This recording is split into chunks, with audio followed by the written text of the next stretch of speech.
Herkese selamlar. Bu videoda sizler için uzun zaman sonra bir nostalji yaşatmak istedim ve bir süredir beklenen Ben 10 uzaylıları için güç sıralaması hazırladım. Aslında daha önce de Ben 10 serisi için genel bir liste hazırlamıştım. Ancak o dönem şartlarında kanal kapanmanın eşiğine gelince telif olayları nedeniyle bütün eski videolarımı silmek zorunda kaldım. İşte bu nedenle kanalda yer alan birçok güç sıralaması ve karakter karşılaştırma videosu da maalesef ki gitti. Ön bilgilendirmeyi yaptığıma göre hazırsanız listeye başlamak istiyorum, ancak hemen öncesinde eğer ki içerikleri beğendiyseniz ve kaçırmak istemiyorsanız abone olmayı ve bildirimleri açmayı unutmayın.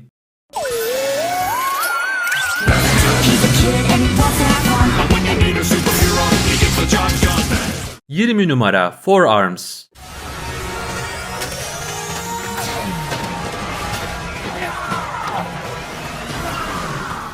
Evet, biliyorum bu listeye 4 kolu sokabilmek için en güçlü 20 uzaylı yapmışsın diyeceksiniz, ancak 4 kol en ikonik karakter olduğu için onu listeye almak zorundaydım. İsminden de anlaşıldığı üzere 4 tane kolu olan ve devasa bir boyutu olan bu uzaylı Ben 10 serisi deyince herkesin aklına gelen ilk karakter olabilir. 4 kolun özelliklerine gelecek olursak kendisi ne kadar yaşlanırsa o kadar güçleniyordu. Yani tetramantların kuvveti yaşlandıkça daha da artıyordu. Bu sayede Ben normalde bütün erkek tetramantları yenen Luma'yı alt etmeyi başarmıştı. Ayrıca karakterin bacakları her ne kadar benim bacaklarım gibi vücuduna oranla küçük olsa da 4 kol tek bir sıçrayışta metrelerce yukarı çıkabilirdi. İşte bu nedenle benim bacaklarıma laf etmeyin, çünkü önemli olan şey boyutu değil, işlevi. 4 kolun sahip olduğu bunca gücü göz önüne alırsak Ben 10'in en güçlü uzaylılarından biri olacaktır. See it that way. I'd like to go home now. 19 numara Ultimate Big Chill. That's for Ultimate Big Chill. Biliyorsunuz ki Büyük Korku bir Necrophrygian üyesi uzaylıdır. Ancak Ben 10'in Ultimate Alien serisiyle başlayan nihai form olayları sayesinde uzaylılar en üstün potansiyellerine ulaşmayı başarmışlardı. Bu sayede herhangi bir uzaylı asla gerçekte olamayacağı kadar uzun yıllar evrimleşip gelişiyordu. Ultimate Büyük Korku ise normal formunda olduğu gibi yine rakiplerini dondurma ve işlerinden geçme yeteneğine sahipti. Ancak bu sefer kendisi donduracak kadar güçlü alevler kullanarak çok daha güçlü ve hızlı davranıyordu. Büyük Korku normal formundayken birinin içinden geçse bile kendisinin yansıması görünüyordu. Ancak Ultimate Büyük Korku tamamen görünmez olabiliyordu. Bunun yanında Weibig'den gelebilecek olan herhangi bir darbeye karşı da dayanıklı olduğu gösterilmişti. Görüntüsü bir sineğe benziyor olsa da Ultimate Büyük Korku önceki formuna nazaran çok daha dayanıklıydı. Ayrıca kendisi gökyüzü manipülasyonu sayesinde kar bile yağdırabiliyordu. Bunun yanında Ultimate Big Chill bir uzaylı olarak nesnelerin içinden geçebildiği için oksijen bağımsızlığına sahipti. Yani okyanusun metrelerce altında bile nefes almadan yaşayabiliyordu. Bence kendisi Ben 10'in en güçlü uzaylılarından birisiydi ama maalesef ki değeri pek bilinmiyordu.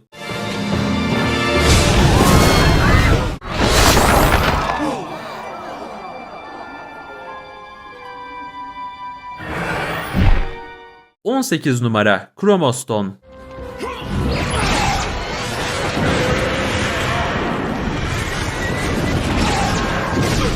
Chromtaş, Ben 10 Alien Force serisinden tanıdığımız efsane bir karakterdi. Kendisinin yapısı yoğun kristal bir formdaydı ve bu güçler sayesinde her türlü enerjiyi emip ultraviyole ışınları kanalize edebiliyordu. Her ne kadar güçlü ve dayanıklı olsa da Chromtaş'ın da güçlü silahlarla parçalanabileceği gösterilmişti. Kendisi ilk Ben 10 serisindeki elmas kafanın yerine getirilmiş olsa da serinin ilerleyen bölümlerinde onun sayesinde elmas kafanın ırkı yeniden dirilmişti. Evet, çok güçlü bir karakter değil biliyorum, ancak sahip olduğu güçler hem yıkıcı hem de yapıcıydı.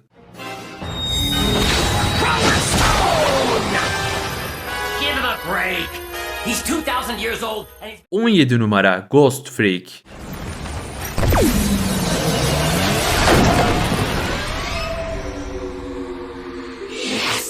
Ben 10 serisinin en korkulan uzaylılarından birisi kesinlikle Gölge Hayalet olmuştur. Özellikle bu seriyi benim gibi yaşı küçükken izleyenler Gölge Hayalet'in Omnitrix'ten kaçması olayını asla aşamamış ve belki de bir travma haline getirmiş olabilir. Ama neyse ki Gölge Hayalet'in de birçok zaafı vardı. Zscair Ben 10'in kullandığı ilk Gölge Hayalet olmuştu. Ayrıca Omnitrix'ten kaçan ilk uzaylıydı. Kendisi istediği kişinin bedenini ele geçirebilen ve aynı zamanda iğrenç, hatta korkutucu görüntüye sahipti. Karnındaki dokunaçlar hem çok güçlüydü hem de birçok enerji saldırısı yapabiliyordu. Vilgax için bile çok büyük bir tehdit olabilen bu karakter fiziksel anlamda da gerçekten çok güçlüydü. Ancak Gölge Hayalet ya da Zscair elektrik enerjisinden ve güneş ışığından fazlasıyla hasar alabiliyordu. Bu nedenle onca sahip olduğu güce rağmen kesinlikle durdurulmaz değildir.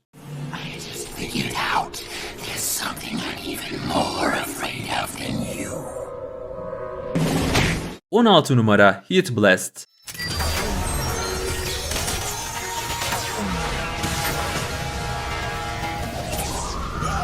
Benten'in dönüşüm geçirdiği ilk uzaylısı olmasına rağmen en favori uzaylısı Ateş Topu değildi. Bunun yerine ben Elmas Kafa'nın en favori uzaylısı olduğunu belirtmişti. Heat Blast'in güçleri ise gerçekten muazzamdı. Kendisi vücudundan yoğun ısı ve ateş üretme yeteneğine sahipti. Heat Blast o kadar güçlü bir sıcaklığa sahipti ki hem yüzebiliyordu hem de güçlerini suyun altında kullanabiliyordu. Heat Blast bir uzaylı olduğu için onun sahip olduğu ateş gücüyle dünyada kullanılan ateş gücü asla aynı değildir. Kendisi her şeyi kolayca eritebilir ve büyük bir sıcaklık dalgası yayar. Bunun yanında uçma ve yerden bir parça alıp onunla seyahat etme yeteneği de vardı. Aynı zamanda kendisi soğuk algınlığına yakalandığı zaman güçleri tamamen tersine dönüyordu. Yani Heat Blast hasta olduğu zaman her şeyi buza çeviriyordu. Elbette bunca gücüne rağmen onun yetenekleri bile belli başlı şeylere karşı işlevsiz kalıyordu. Çünkü sıcağa karşı dayanıklı olan elmas ya da uzaylılara karşı onun güçleri pek de bir işe yaramıyordu. Aynı zamanda bir uzaylı olmasına rağmen Heat Blast kesinlikle uzayda hayatta kalamaz. Yani mesela Ghost Freak hayatta kalabilir çünkü oksijen bağımsızlığı var ancak Heat Blast anında öldürdü. 10 superheroes on that stupid watch and you pick the one with the flaming... 15 numara Ultimate Swampfire. Ultimate Swamp Fire! Benten Alien Force'un Heat Blast'i diyebileceğimiz çamur ateşi hatırlamışsınızdır. Nasıl ki ilk seri içerisinde Ben'in dönüştüğü ilk uzaylı ateş topu olduysa bu seride de çamur ateş olmuştu. Kendisi hem ateş üretebiliyordu hem de bitkilerle bağlantı kuruyordu. Yani en ufak parçasından bile yeniden toplanabilir hatta tamamen iyileşebiliyordu. Ayrıca kendisi bir şeyi yakmadan ya da zarar vermeden elinde tutabiliyordu. Yani çamur ateş, ateş topu ve vahşi asmanın birleşimi dersek yeridir. Benten Ultimate Alien serisiyle birlikte gördüğümüz çamur ateş ise bir önceki formundan bile çok daha güçlüydü. Kendisi her şeye dayanabilir hatta su altında bile nefes almaya devam eder. Ancak elektrik güçlerine karşı direnci zayıftır. Onun dışında Heat Blast'e göre hem çok daha dayanıklı hem de çok daha güçlüdür.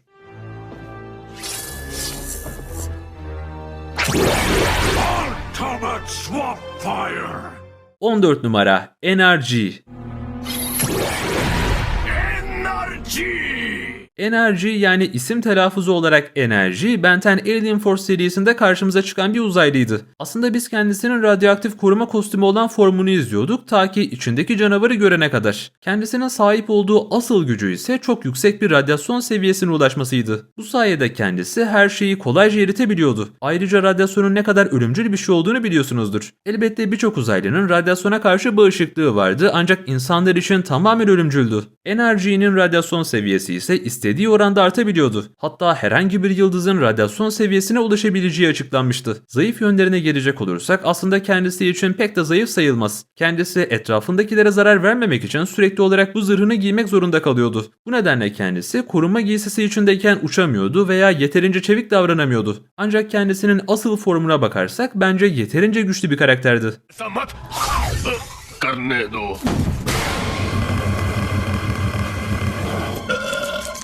13 numara Diamond Head. Special delivery!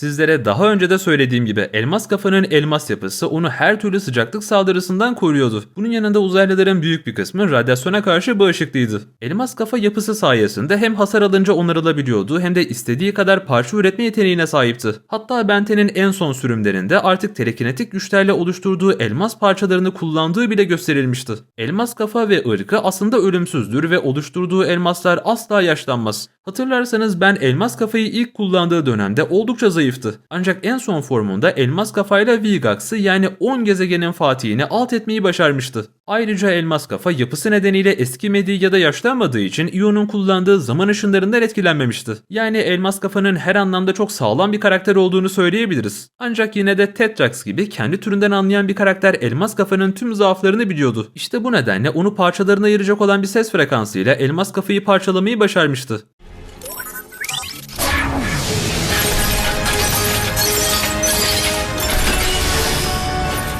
...12 numara Gutrod. Just one more thing.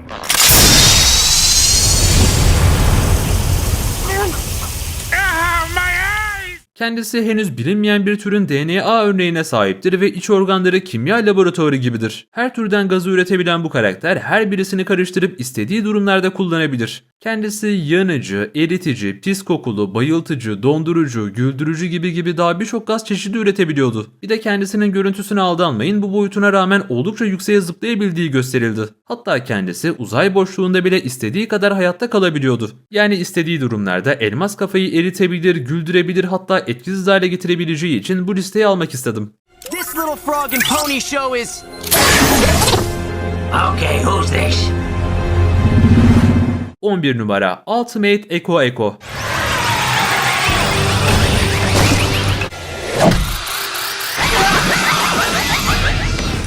Aslında Eko Ben 10'in en işlevli uzaylılarından biriydi. Hatta hatırlarsanız Ben 10'in bir bölümünde Eko sayesinde kendisini klonlamayı ve birden fazla uzaylıya dönüşmeyi başarmıştı. İsminden de anlaşılacağı üzere kendisi yüksek şiddetli sesler çıkartarak rakiplerine hasar veren bir karakterdi. Ultimate Eko ise üzerindeki ses disklerini çoğaltabiliyordu. Aslında Ultimate Eko bir konuda daha işlevsiz görünse de normal formuna göre çok daha dayanıklı ve güçlüydü. Ayrıca kullandığı ses disklerinden çıkan sesin gücü ise diğer formlarına göre çok daha yüksekti. Yani herhangi bir çeliği parçalayacak ve Ultimate Kevin'i alt edecek kadar güçlüydü. Kendisinin ses dalgaları sayesinde uçabilmesi ise en büyük avantajlarının başında geliyordu. Aynı zamanda Ultimate Eko da uzay boşluğunda hayatta kalabilir ve ses dalgalarını kullanmaya devam eder. 10 numara Topic.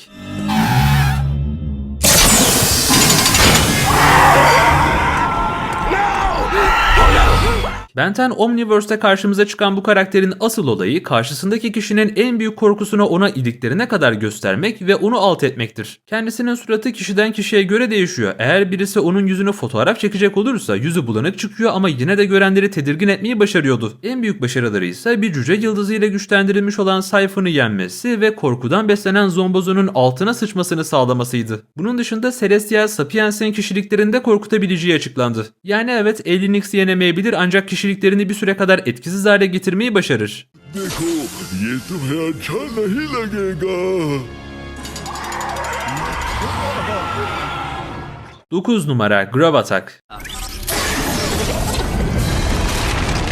ठीक है तो take off Kendisi ortalama bir uzaylı boyutuna sahip olan küçük bir gezegendir. Bu sayede yer çekimini ve maddeyi manipüle ederek kolayca yönlendirmeyi başarır. Yer çekim manipülasyonu her nesneye etki eder ve bu nedenle kendisinin telekinezi gücü bir mutantın telekinezi gücünden bile çok daha yüksektir. Kendisinin sahip olduğu güçler sayesinde ise ışık hızında hareket edebilen nesneleri bile manipüle edebileceği hatta durdurabildiği açıklanmıştı. Gravatak bir planetoid olduğu için uzay boşluğunda hayatta kalabiliyordu. Bunun yanında sahip olduğu güçler sayesinde bir kuasar oluşturabileceği açıklanmıştı. Yani milyonlarca güneşin kütlesi kadar büyük olan bir galaksi çekirdeğinden bahsediyoruz. Kuasarın ne olduğunu bilmeyenler varsa da evrim ağacından hızlı bir şekilde araştırabilirler. Yani Gravatak normal formundayken bile dehşet büyük bir güce sahipti, en azından galaksi seviyesinde bir yıkıcılığı vardı. Ancak bildiğimiz kadarıyla karnındaki çekirdeği onun en büyük zaafıydı. Eğer burada gördüğümüz çekirdek hasar alacak olursa Gravatak erimeye başlar ve neredeyse bir gezegeni yok edecek patlamaya neden olabilir.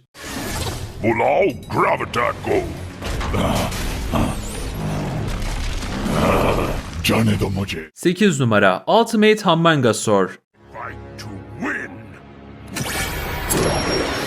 ultimate humongousaur İnsanozor zaten çok güçlü bir uzaylıyken Ultimate İnsanozor'un gücü onu hayli aşıyordu. Ellerini sınırsız roket fırlatabilen silahlara çevirmesinden tutun da dayanıklı zırhına kadar her şeyiyle muazzam bir uzaylıydı. Kendisinin sahip olduğu gücü ise yeryüzünde büyük depremlere neden olabilirdi. Hatta üzerinde bulunan zırhı Atomix'in nükleer patlama gücüne bile kolayca dayanabilir. Kuyruğundaki topuz gibi şeyler ise bütün bu güçlerin yanında ek silahları diyebiliriz.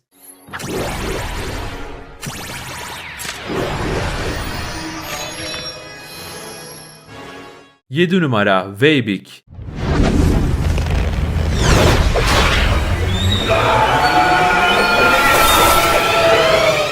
Evet, Weibik, Ben 10 serisinde gördüğümüz en büyük uzaylılardan biriydi. En büyük uzaylılardan biri diyorum çünkü Celestial Sapiens'in yanında toz tanesi kadar bile değeri yoktu. Weibik'in devasa boyutu ve boyuna göre sahip olduğu gücünün yanında kozmik enerji ışınları çıkartabileceğini de çok iyi biliyoruz. Kendisi tek başına Ben 10'in Ultimate uzaylılarına karşı mücadele vermiş ve kazanmıştı. Vilgax'ı kendi boyutunda olmasına rağmen bir gezegenin dışına kadar fırlatmayı başarmıştı. Ancak bu denli büyük boyutuna rağmen kafasının üstünde bulunan yüzgece yapılacak olan herhangi bir güçlü saldırı onu geçici bir süre kadar felç bırakabilir.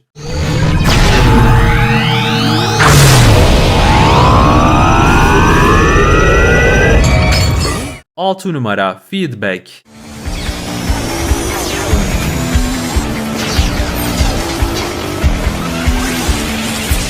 Evet, o küçük boyutuna rağmen Feedback, Weibik'ten ve diğer karakterlerden çok daha güçlüdür. Bunun en büyük nedeni ise her türlü enerji yemebilmesi ve bunu geri yansıtmasıdır. Ben 10 Omniverse'ün açık ara farkta en önemli uzaylısı olan Feedback'in çoklu evreni oluşturabilecek bir patlamayı bile geri dönüştürebileceğini çok iyi biliyoruz. Ayrıca Feedback'in birçok durumda birçok büyük ve güçlü karakteri alt etmeyi başardığını da gördük. Ancak bütün bu güçlerine rağmen zayıf noktaları da vardı. Feedback'in normal formundayken içinde belirli miktarda bir enerji var ve enerji emebileceği bir kaynak bulamazsa gücü bir noktada tükenecektir.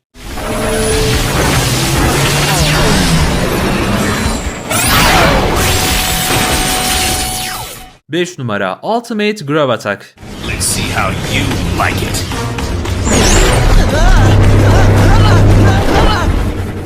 Hatırlarsanız Ultimate Gravatak, Ben 10'in değil Albedo'nun kullandığı bir Ultimate uzaylıydı. Kendisinin normal formdaki Gravatak gibi büyük zaafları yoktu. Kendisinin sahip olduğu güç seviyesi Gravatak'tan çok daha yüksekti ve etrafında yani yörüngesinde de bazı planetoidler bulunuyordu. Kendisinin gezegen formundayken bile elleri bulunduğu için boyutunu arttırıp birçok gezegeni kolayca parçalayabilir. Zaten çok güçlü olan bir karakter olduğu için kendisinin Ultimate ve kusursuz formunun biraz daha yukarıda olması gerektiğini düşündüm.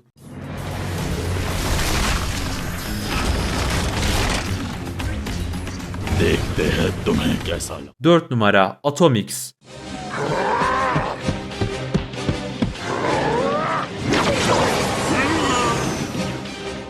Atomix içinde füzyon mutfağı barındıran bir karakterdir ve istediği ölçüde nükleer patlamalar oluşturabilir. Kısacası bir gezegeni kolayca yok edebilecek güce sahiptir. Bunun yanında Ben 11'in kullandığı gibi Alienix'e birleştirilmiş olan Atomic X formu çok daha güçlüdür. Kendisi Ultimate X kullanan Albedo'yu kolayca alt etmeyi başarsa bile Malgax'ı yenememesi gerçekten üzücü olmuştu. Bunun yanında Ben 11'in kullandığı Atomic X kesinlikle Malgax'ı yenerdi. Ancak Atomix sahip olduğu onca güce rağmen yeterince dinlenmezse yorulabilir. Yani Atomix'in kafasına göre sonsuz patlamalar yapamadığı açıklanmıştı. Let's test that theory, shall we? 3 numara Ultimate Weibik. Ultimate Way! Ben 10 Ultimate Alien'ın son bölümlerinde gördüğümüz Ultimate Weibik normal formundan bile çok daha büyüktü. Hatta saf enerjiden yaratılmış bir varlık olan Dagon'un kollarını bile kesebilecek kadar güçlü kozmik enerji üretebildiği gösterilmişti. Bunun yanında kendisine karşı yapılan sonsuz enerji ışınlarını geri püskürtmek için hızlı bir şekilde döndüğü gösterilmişti. Üzerindeki zırhı çok güçlü ve Dagon'u bilenler bilir kendisi Ben 10 serisinin en büyük ve güçlü düşmanlarından biridir. Kendisinden kat ve kat daha büyük olan Dagon'u gökyüzünden yeryüzüne çekebilmesi ise zaten Weibik'ten binlerce kat daha güçlü olduğunu bizlere göstermiş oldu. Ancak Ultimate Weibik bunca başarısına rağmen Dagon'un asit yağmuruna dayanamamış ve dönüşüm geçirmiştir.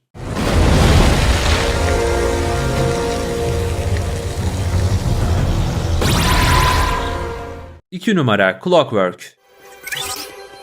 It's hero time! Clockwork?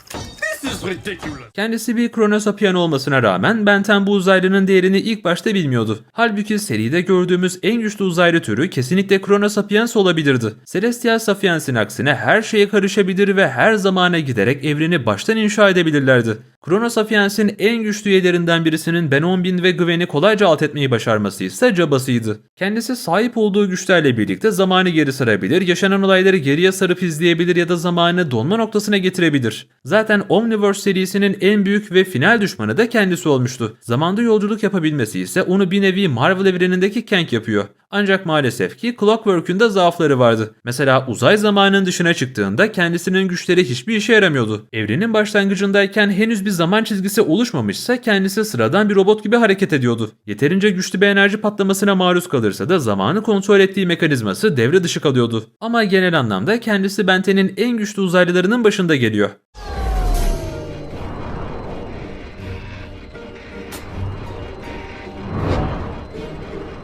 Bir numara Alien X.